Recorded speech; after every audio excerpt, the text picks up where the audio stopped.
Si Kai Jones nagpaparequest ng trade mula sa Hornets dati. After ito ng mga issue niya sa live stream na para siyang may tama nun. Nag-cause yun ng malaki sa Hornets. Wala din siya sa team dahil nga sa personal issue, pero ang report, sinuspend talaga siya ng Hornets nun. Kahit yung mga ka-teammate niya, in-unfollow na rin itong si Kai Jones dahil sa kanyang mga antic. Meron kasi din siyang mga sinabi tungkol sa kanila. Isa pa doon, kulang di umano ang minutong binibigay sa kanya ng team. Kung merong ginulat, ito naman merong ginote life dahil winave na siya ngayon ng Hornets. Sa report pa dati, akala nila nagbibiro lang itong si Kai Jones nung nag-request siya ng trade na merong pang hashtag na GOAT life. Ito, tinotoo na ng Hornets, winave na siya. Sa class ng 2021, dalawang players na ang winave ng kanilang team na kasama sa top 14 pick habang nasa rookie contract pa lang. Yung dati si Joshua Primo ng San Antonio, ngayon naman si Kai Jones. Sino kaya yung susunod? Sa Hornets pa rin, si Miles Bridges naghahanda na para makalaro sa NBA season. So nasa 10 games kasi ang suspension niya. Ang problema nga lang, kakalabas lang ng report na di umano si Miles Bridges meron na namang panibagong kaso. Hindi ito bago dahil January pa talaga na-serve yung kaso na yon tungkol sa protective order na hindi niya nasunod. 10 taong kasi ang binigay kay Bridges. Ito ay konektado rin sa naging kaso niya noong nakaraang taon.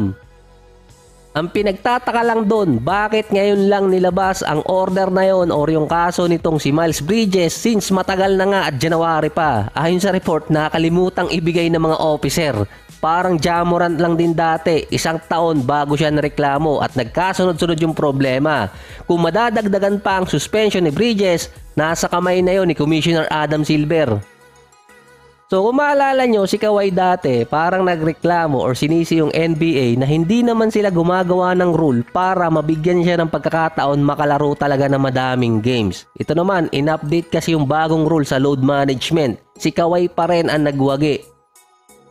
Sa rule kasi, pwedeng umabot ng $1 million ang multa ng isang team kapag pinahinga nila yung kanilang mga star player. Lalabas kasi ng $100 or $250,000 kada player yun. Pero kung marami, madadagdagan pa yon. Ang nangyari, parang binawi ng NBA ang rule na yon. So disclaimer, andun pa rin naman ang rule, parang wala nga lang. So medyo magulo dahil magulo talaga yung mga rule sa liga. Kasi ang nireport ngayon, hindi naman pinagbabawalan ng NBA na ipahinga ang kanilang mga players kung merong injury or fatigue. Based din sa data na nilabas ng NBA, hindi naman nakakatulong din na maiwasan ng isang player ang injury kapag nag-load management siya. Pero pwede kasi siyang humingi talaga ng approval sa liga. Pwede mag-caution na hindi rin maglaro sila ng back-to-back games ang isang player. Mismong galing sa kanila na hindi efficient ang isang player kung galing siya or maglalaro siya ng back-to-back game. Ang rule na to mag-a-apply sa katulad ni Bridges. So hindi pa siya nagmiminte sa regular season game. Kung maalala nyo, last season nagkaroon siya ng 83 games na para hindi maputol yung streak na yon, ang ginawa ni Bridges, naglaro lang ng 4 seconds sa last game niya para tuloy-tuloy pa rin. Si Bridges hindi pa consider na star player base sa rule na yon. Sa statement naman ni Joe Dumars ng NBA, mas okay pang ipahinga ang isang player dahil sa fatigue or sa injury kaysa maglaro siya kaso ilang segundo lang or minuto. Doon din magkakaroon ng call ang committee ng NBA kung pagbumultahin nila ang isang player katulad ng ginawa dati ni Bridges.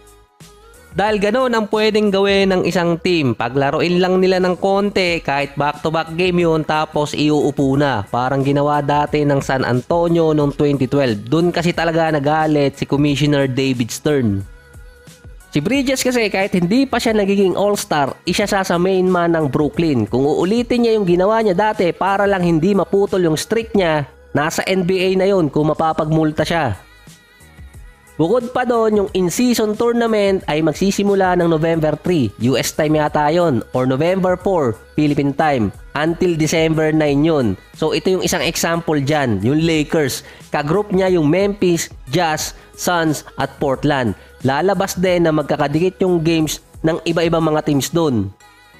Merong mga games doon na may back-to-back ang Lakers. Yung Suns naman, merong magkasunod na game ng Jazz. Makakalaban nila ang Portland sa November 22. Pero ang kasunod na araw na yon, kalaban nila ang Golden State. sino ang pipiliin ng NBA na i-approve na ipahinga ang player versus Portland or versus Golden State. Dahil si CP3, Steph at itong si Kevin Durant pasok doon sa sinasabing exception. Sa dami ng rule sa liga, nagka-mekos-mekos na at nagkaroon ng conflict yung load management dito sa in-season tournament.